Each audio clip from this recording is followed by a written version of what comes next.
आज हमने यहाँ पर वीरत्री पुच्छिश्रम संपूर्ण जाप के अंतर्गत 23वीं गाथा का स्वाध्याय किया।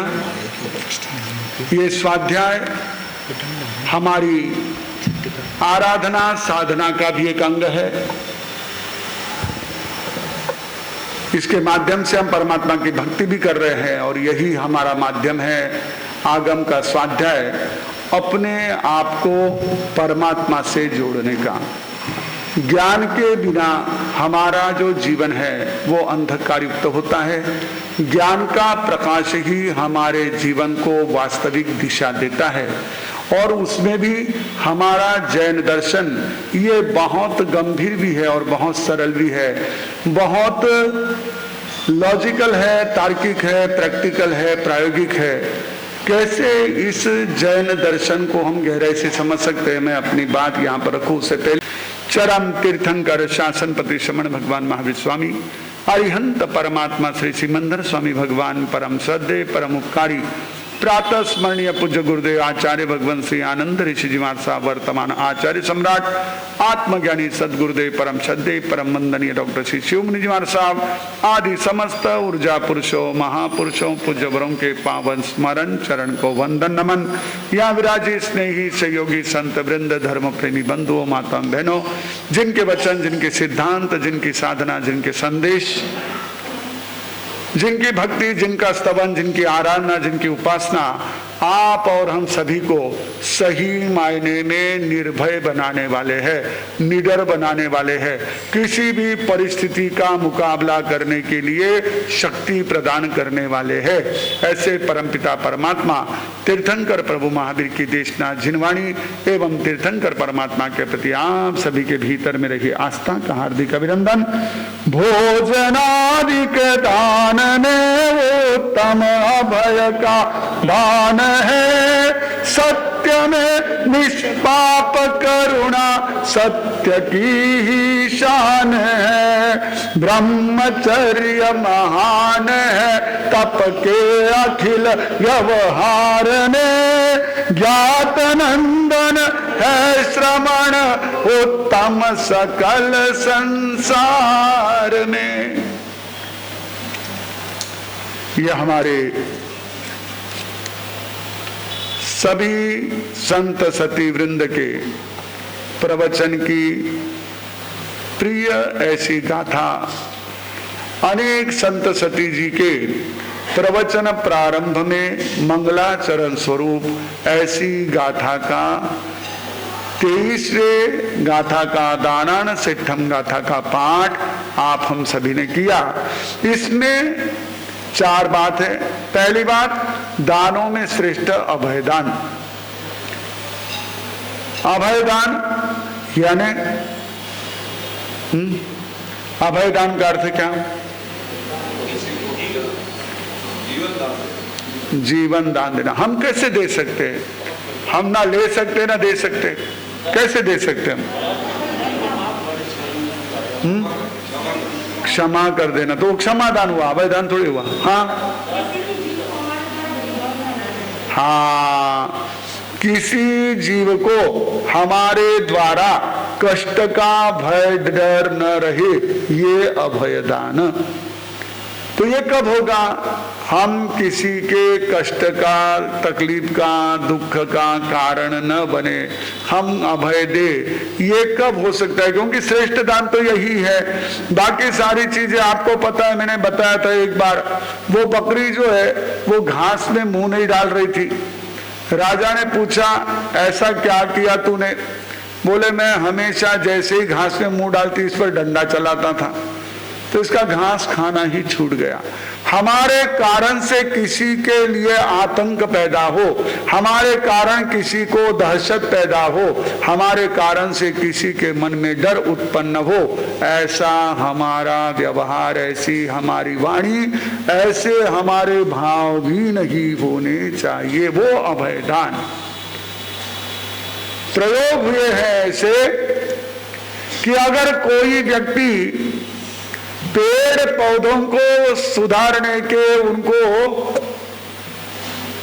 क्या कहते हैं आप, गार्डनिंग के अंतर्गत जो कैंची वगैरह चलती है, छटाई कटाई जो भी होती है, उसके लिए अगर वह पेड़ के पास पहुंचता है तो पैरामीटर वहां रखे हुए जो अलग अलग प्रकार के सेंसर से वो बताते हैं कि पेड़ों में हलचल मच जाती है। और अगर वही कहीं पर पानी देने वाला, खाद देने वाला व्यक्ति वहां जाता है, पानी की छींटे भी डालता है, तो उनमें वह एक तरह से विकास हो जाता है, वहां पर चेतना उनकी एक तरह से आनंदित, प्रमुदित हो जाती। अब एक अर्थ ही है कि हम जाए तो हमारे कारण किसी के मन में क्या होनी चाहिए, दहशत उत्पन्न नहीं होनी चाहिए। दहशत उत्पन्न होती है, डर पैदा होता है हमारे द्वारा उसे अपने आप में कुछ श्रेष्ठ होने का जब हम एक तरह से भाव बनाते हैं तो डर पैदा होता है। इसीलिए ज्ञान जरूरी है। अभी जो चर्चा चल रही थी ज्ञान की, अभय दान वही कर सकता है जिसको ज्ञान है। परमम नाडम तवोदया, पहले ज्ञान होगा बाद में अभय दान होगा। क्यों? क्योंकि उसको समझ में आएगी कि मेरे किस का भावों के कारण इसको कष्ट होने वाला है। उसको ध्यान में आएगा कि जैसे मैं हूं वैसे इसकी भी चेतना है। जो व्यक्ति भयंकर क्रूर होता है, हिंसक होता है, अगर उसे कोई एक चांटा भी लगा दे तो भयंकर उसको गुस्सा आता है कि इसने मुझे क्यों मारा, इसने मेरे पर हाथ उठाया और वो चांटा लगाया, बहुत गुस्सा आता है। यानी उस गुस्से में वो सामने वाले के प्राण तक लेने को तैयार हो जाएगा। उसे अपनी तकलीफ का एहसास है कि चांटे के कारण मुझे दर्द हुआ, मेरा अहंकार, मेरा स्टेटस, इन सबको आघात पहुंचा, ये उसको महसूस है। पर मेरे कारण मैं कितने लोगों को इस तरह से कष्ट दे रहा हूं, ये बोध नहीं। अज्ञान, यही अज्ञान हमारे अंदर इस तरह के हिंसा के भावों को पैदा करता है। अगर ज्ञान आ जाए तो ये अपने आप हमारे मन में करुणा जागती है। आप देखो हमारे जितने महापुरुष हुए वो ज्ञानी थे और इसीलिए उनमें क्या थी, बहुत करुणा थी, किसी को हमारे कारण कष्ट न हो। एक गुरुदेव का किस्सा मैंने सुना था। जब हम बोधवड़ गए तो वहां बोधवड़ के पास ही सेलवड़ गांव के एक भाई आए हुए थे और उस भाई ने, ऐसे हमारी चर्चा चल रही थी, बुजुर्ग थे, उन्होंने कहा हमारे साहब गुरुदेव हमारे वहां आए। हम लोगों ने बहुत आग्रह किया, हालांकि वो थोड़ा चक्कर था, 4 किलोमीटर अंदर जाकर के दूसरे रास्ते से 4 किलोमीटर आगे जाना था। 15-16 किलोमीटर का रास्ता हो रहा था, जबकि 8-9 किलोमीटर सीधा था। तो ऐसे में हमने गुरुदेव को कहा कि गुरुदेव आप यहाँ पधारे हैं। कब? 74 की बात है। गुरुदेव को विनंती की आप पधारो और हमारे यहाँ जो है कि इस तरह से हमको भी आपके चरण स्पर्श का लाभ मिले। तो गुरुदेव आए, प्रवचन दिया और प्रवचन देकर के पट्टे पर से ही तुरंत अपना सामान खुद कंधे पर चढ़ाया और निकल पड़े। तो बोधवड़ वाले जो भाई साथ में आए थे, उन्होंने उन्हीं भाई के, जो अभी बुजुर्ग थे, युवा थे उस समय, उनके कंधे पर हाथ रखा। बोले क्या पाया तुमने, क्या हासिल किया? इतना चक्कर दिया गुरुदेव को, इतना चला करके लाए 1 घंटे के लिए, इतनी कड़ी धूप में, मार्च महीने का समय था, 74 साल की, इतनी कड़ी धूप में तुम 74 साल की उम्र, 74 साल की उम्र, इतनी कड़ी धूप। और गुरुदेव का चलना भी धीमे धीमे था। मैं कुछ समय गुरुदेव के साथ चला, सौभाग्य मिला मुझे वो। तो इतनी कड़ी धूप में गुरुदेव वहां से जब निकले तो उस भाई ने, गुरुदेव आगे थे, दोनों पीछे थे, उसको कहा कि तुमने क्या हासिल किया, किस लिए गुरुदेव को इतनी तकलीफ दी? उस भाई ने कहा, गुरुदेव अपने स्थान पर ही मुड़े और उस पड़ोस वाले भाई के कंधे पर हाथ रखा।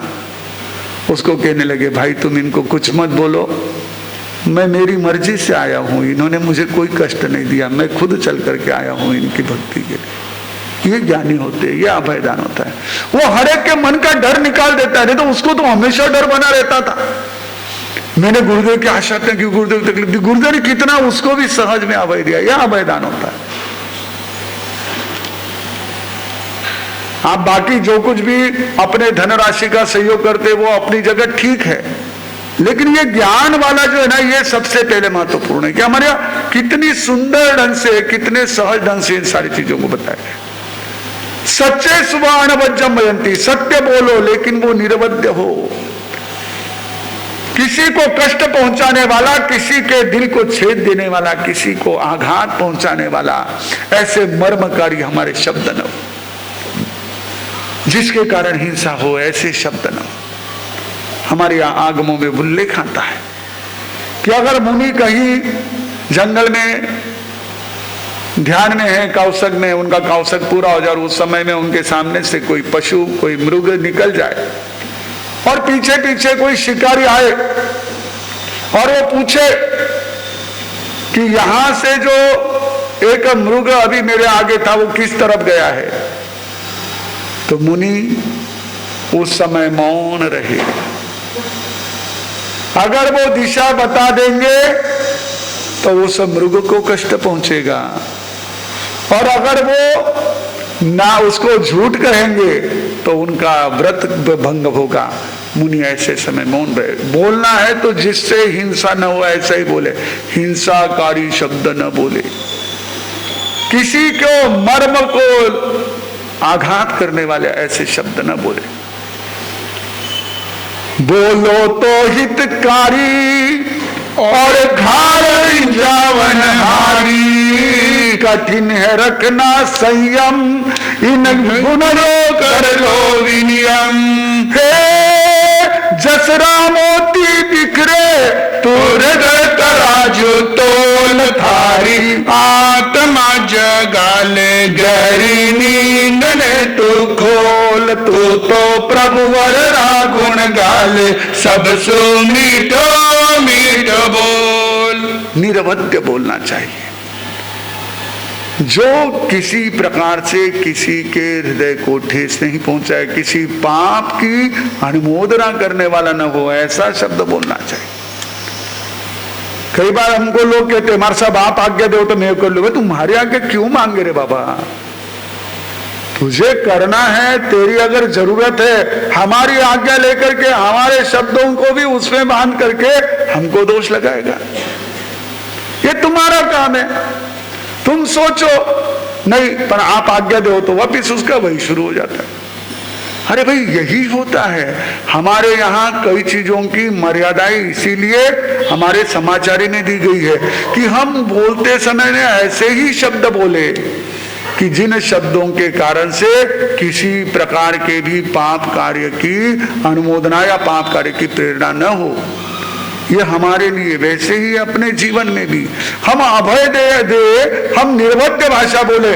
कितना आप लोगों को पता है कि आपस में बोलने में आज कितनी भयंकर झगड़े हो जाते हैं, भयंकर लड़ाई ही नहीं, युद्ध तक हो जाता सिर्फ बोलने में। हम नहीं समझ पाते कि हमारे इन शब्दों की कितनी एक तरह से ताकत है। उसको ताकत को हम समझ नहीं पाते, सामर्थ्य को समझ नहीं पाते, और समझे भी तो हम उन शब्दों का उपयोग क्या करते हैं? गलत ढंग से करते हैं। उस सामर्थ्य का उपयोग किसी को कष्ट पहुंचाने में करते तो अनवज्जम वयंती तवे सुवा उत्तम बम्ब चेरम, तपो में श्रेष्ठ है अपने आप में रमण करना। बाहरी आलंबन, विषय भोगों के आसक्ति को, आकर्षण को त्याग देना, ये कठिन तप है। मैंने आपको बताया था, एक हमारी परिचित बहन ने, हमारा चतुर्मास था कुछ वर्ष पूर्व, मास खमन तप किया। कितना तप? मास खमन, 30 उपवास की तपस्या। उम्र उसकी बहुत ज्यादा नहीं थी, 24-25 साल की उम्र थी उस बहन की। मास खमन तब किया।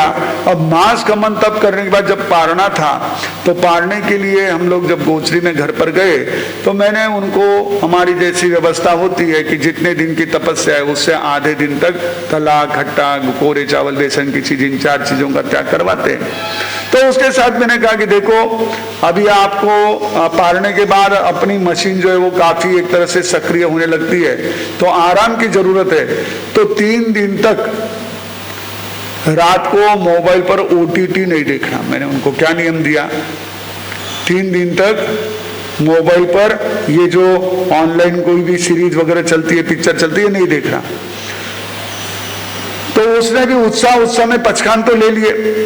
अब जब हम उसके बाद में 10-12 दिन उनको पारने को हो गए, वो बहन आई, तो मैंने कहा कि भाई पारने की छाता है, ठीक रहा।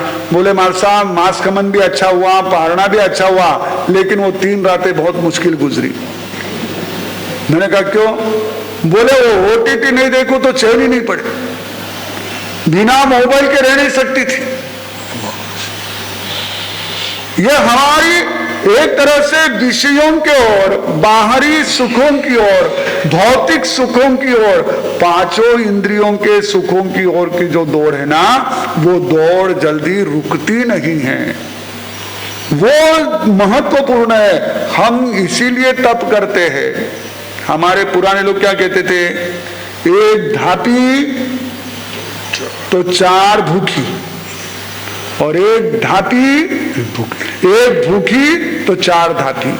हमारी रसनेन्द्रिय अगर तृप्त रही तो कुछ ना कुछ सुनने का, कुछ ना कुछ देखने का, कुछ ना कुछ अपने आप को परफ्यूम का, या कहीं ना कहीं मुलायम गद्दी का, इसका क्या होता है, एक तरह से आदमी को मन में आकर्षण होता है, उसको वो चीजें लुभाती है।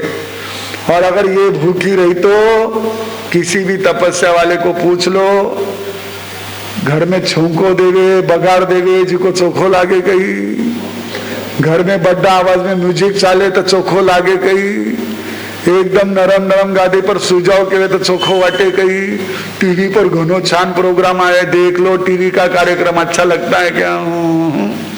1 भूखी 4 धापी, ये तप है। अपने आप में रहना, हमारा जो इंद्रियों का विषयों की ओर ऐसा यह आकर्षण है, उस आकर्षण से बच जाना। देव दानव गंधर्वा जख रखस किन्नरा बम्ब यारिम नमम संति दुख रमजे करंति तम। आज आपको लगता है कि मैं ये ले लूंगा, वो ले लूंगा, उससे मेरा काम हो जाएगा। साधु जन के वचन सुनने कोई आता, सुन के प्रवचन मन में गुणने कोई आता। साधु जन के वचन सुनने कोई आता, कोई आता। ये कई बार क्या होता है, लोग सोचते हैं महाराज के पास जाएंगे, हमको कोई पुड़िया दे देंगे, कोई तंत्र दे देंगे, मंत्र दे देंगे, ये आपका कितना भला करेंगे मैं नहीं कह सकता हूं। इससे आपका भला होगा नहीं होगा मैं नहीं कह सकता हूं, लेकिन ये हमारे आगम साक्षी है कि चाहे देव हो, चाहे दानव हो, चाहे गंधर्व हो, चाहे यक्ष राक्षस किन्नर, कोई भी ऐसी शक्ति हो, वे सारी शक्तियां ब्रह्मचारी को नमस्कार करती है।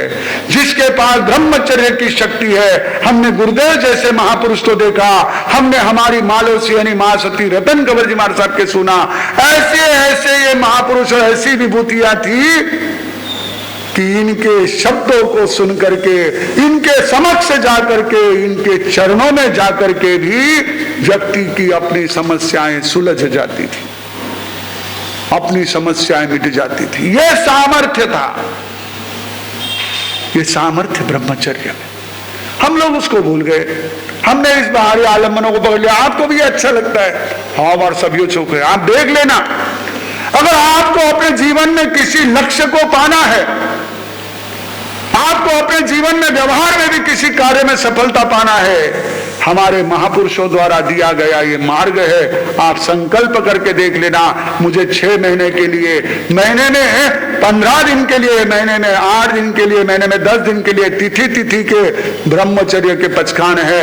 मैं इतने देर तक टीवी नहीं, इतनी देर के बाद मोबाइल नहीं देखूंगा। ये नियम करके देख लेना, अपने इंद्रियों को कंट्रोल करके देख लेना, आपकी वो अंतर शक्ति प्रकट हो जाएगी। हमारे आसपास रही हुई सकारात्मक शक्ति हमसे जुड़ जाएगी। लेकिन मुश्किल है, ये आकर्षण ऐसे है। आज इतना सारा आपके सामने सब मटेरियल परोसा जा रहा है, इसका इतना आकर्षण है, हमें कहना पड़ता है अपने वस्त्रों को थोड़ा सा ठीक रखो, अपने थोड़ा सा इन चीजों को ठीक रखो। हमको तो यही चीजें ज्यादा अच्छी लगती है, हमको इन्हीं चीजों में रुचि ज्यादा होती है। हम लोग इनको थोड़ा सा समझे। सच्चे सुवा अनबजम वयंती तदे सुवा उत्तम बचेरम लोगोत्तमे समने नाय पुत्ते। लोगों में श्रेष्ठ प्रभु महावीर। फिर बाद में ऊपर मिल लेंगे। श्रवण ज्ञात पुत्र महावीर। चौथी बात, पहली बात अभयदान, दूसरी बात निर्वद्य भाषा, तीसरा ब्रह्मचर्य और चौथा लोक में श्रेष्ठ। ऐसे वे श्रवण ज्ञात पुत्र महावीर, इन 4 बातों को बतलाया गया, इन श्रेष्ठ तत्वों को बतलाया गया। हम इसकी श्रेष्ठता को मात्र अपने लिए सुनने का, श्रद्धा का विषय नहीं बनाए, तो हमारे जीवन में अनुकरण का विषय बनाए। जिसे हम श्रेष्ठ मानते हैं उसे क्या करें, अपने जीवन में धारण करें। अगर आपको अच्छा कोई ऐसा आभूषण, अच्छी ज्वेलरी, अच्छा ऑर्नामेंट जो आपके मन को जच जाता है, तो आप क्या करते हैं, उसे अपने अधिकार में उसे खरीद लेते हैं, उसे अपना बना लेते हैं। फिर वहां विचार नहीं करते कि हमारे दादाजी के समय में तो, हमारे दादी जी के समय में तो 100 रुपए में ये कंगन आते थे, अब इन्हीं कंगनों को लेने के लिए 1.25 लाख रुपया देना पड़ता है। कभी विचार आता है? नहीं आता है। लेकिन जैसे अभी हमारी तृप्ति बहन ने कहा, अगर एमए के एग्जाम के लिए हमको आवेदन के लिए 10-20 हजार सौ घना हुए, और अगर इसी समय आपके बच्चे की एडमिशन के लिए अगर कहा जाए, कल हमारे पास एक बहन आई थी, उनको उनके बेटे का हॉस्टल में वगैरह एडमिशन करना था, तो मैंने एक भाई से उनको बात करने के लिए कहा। उन भाई ने पूछा कि आप उसके रहने के लिए महीने का कितना किराया दे सकते हो, तो उन्होंने कहा 10 से 12 हजार रुपए दे सकते हैं, 1 महीने का किराया। बंबई में बच्चे को सिर्फ रहने के लिए खाने पीने का खर्चा अलग, इतना तक हम उसके लिए करने को तैयार है। लेकिन अपने आप में जैन धर्म को श्रेष्ठ मानते हैं, पर उसको समझने के लिए, उसकी एकेडमिक ऐसी यह स्ट्रेंथ बढ़ाने के लिए, पुणे में भी हमारे वर्धमान प्रतिष्ठान के माध्यम से रिसर्च इंस्टीट्यूट में बहुत अच्छा उपक्रम चल रहा है। MIT VIT से जुड़ करके वहाँ भी जैनोलॉजी के कोर्सेज चल रहे हैं। कई स्टूडेंट जो है वहाँ पर इस परीक्षा में जुड़े हुए हैं। हमारे विमला बहन, सुषमा जी, ये सब उसमें लगे हुए हैं। लेकिन हम लोगों को ये जागृति जरूरी है कि हमने अपने आप को उस परीक्षा में, अरे मालूम है आपको, अपने बम्बई इसके महाराष्ट्र के एक मंत्री थे, गृह राज्य मंत्री, नाम आपने सुना होगा, श्रीकांत जी जिचकर, नाम सुना है? कितनी डिग्री थी उनको पता है? 10 से 12 डिग्री थी, 10 से 12, 4 से 5 विषयों का MA किया हुआ था, PhD किए हुए थे डॉक्टर श्रीकांत जिचकर। छोटी उम्र में उनका देहांत हो गया, लेकिन वो इतना सारा कर चुके थे। हम चाहे तो किसी भी उम्र में, अरे गुरुदेव जैसे महापुरुष आप देखो ना, मैंने खुद ने देखा हुआ है, गुरुदेव की 79 इयर्स की एज, और गुरुदेव अरबी भाषा पढ़ रहे। हमने कहा गुरुदेव आप क्यों अरबी पढ़ रहे, आपको तो उर्दू फारसी बहुत अच्छी आती है। अरे भाई, ये जो इनका इस्लाम का मूल ग्रंथ है कुरान, ये अरबी भाषा में मूल रूप में, जैसे अपने प्राकृत में है, वेद संस्कृत में, वैसे अरबी में है, तो उसको मैं मूल रूप में समझना चाहता हूँ, पढ़ना चाहता हूँ। ज्ञान अर्जन के लिए कोई उम्र नहीं होती है। गते वयसी ग्राह्या विद्या सर्वात्मना बुधैहि यद्यपि स्यान्न फलदा सुलभा सान्य जन्मनि। गुरुदेव का सिखाया हुआ श्लोक। उम्र अधिक होने पर भी हमने ज्ञान ग्रहण करना चाहिए, सर्वात्मना ग्रहण करना चाहिए, क्योंकि यद्यपि स्यान्न फलदा, इस उम्र में हमको अगर उसका लाभ न भी मिले तो हमारा ज्ञानावरणीय का अक्षरक्षम होकर के आगे हमें ज्ञान का मार्ग प्रशस्त होता है। तो हम लोग इस बात को ध्यान रखें, हम अपने जीवन में परमात्मा जो कि श्रेष्ठ है, लोक में श्रेष्ठ है, ऐसे श्रवण ज्ञात पुत्र की उपासना, ज्ञान आराधना और अभयदान, निर्वध्य वाणी और ब्रह्मचर्य के साथ करें। मंगल भावों के साथ एक साथ प्रेम। नमो आर्यंताणं नमो सिद्धाणं नमो आर्याणं नमो ध्यानं नमो लयशोषणं। गुरुदेव की आज्ञा श्री चत्तारी मंगलम अरिहंता मंगलम सिद्धा मंगलम साहु मंगलम केलिपनतो धमो मंगलम। चत्तारी लोगुत्मा अरिहंता लोगुत्मा सिद्धा लोगुत्मा साहु लोगुत्मा केलिपनतो धम्म लोगुत्मो। चत्तारी शरणं प्रपज्जामि अरिहंते शरणं प्रपज्जामि सिद्धे शरणं प्रपज्जामि साहु शरणं प्रपज्जामि केलिपनतं धम्मं शरणं प्रपज्जामि। चार मंगलिक चार उत्तम चार शरणा दुख हरणा सुख करना और शरण नहीं कोई जो भव्य प्राणी आदरे तो अक्षय अमृत।